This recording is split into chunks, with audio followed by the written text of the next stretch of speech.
ഇനി ഒരു പ്രധാനപ്പെട്ട കാര്യം അദ്ദേഹം പറയുന്ന ഒരു കാര്യമാണ്, ഈ വഖഫ് ബോർഡിന്റെ കാര്യത്തിൽ ക്രിസ്ത്യൻ സംഘടനകൾക്ക് വലിയ ആശങ്ക ഉണ്ടായിട്ടുണ്ട്. എന്തിനാണ് ആ ആശങ്ക? അത് മുസ്ലിങ്ങളുടേതായിട്ടുള്ള ഒരു കാര്യമാണ്.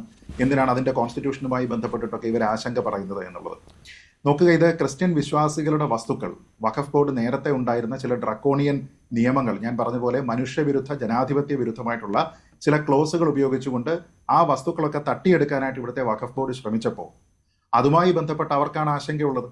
ഈ വഖഫ് ബോർഡ് കൈകാര്യം ചെയ്യുന്ന സ്വത്തുക്കൾ മുസ്ലിങ്ങളുടേതായിട്ടുള്ള സ്വത്തുക്കൾ എന്ന രീതിയിലത്തേക്ക് മാത്രമല്ല, മറിച്ച് ഏതെങ്കിലും ഒരു പ്രോപ്പർട്ടി വഖഫ് ആണ് എന്ന് കരുതാൻ മതിയായ കാരണമുണ്ടെങ്കിൽ അത് വഖഫ് ആകുമെന്ന രീതിയിലത്തേക്കുള്ള, ഞാൻ നേരത്തെ പറഞ്ഞതുപോലെയുള്ള മനുഷ്യവിരുദ്ധമായിട്ടുള്ള ഒരു നിയമത്തിന്റെ അടിസ്ഥാനത്തിൽ ഇവിടെ കുറേയധികം സ്വത്തുക്കൾ മറ്റു പല വിഭാഗങ്ങളിലുള്ള ആൾക്കാർക്ക് നഷ്ടപ്പെട്ടിട്ടുണ്ട്.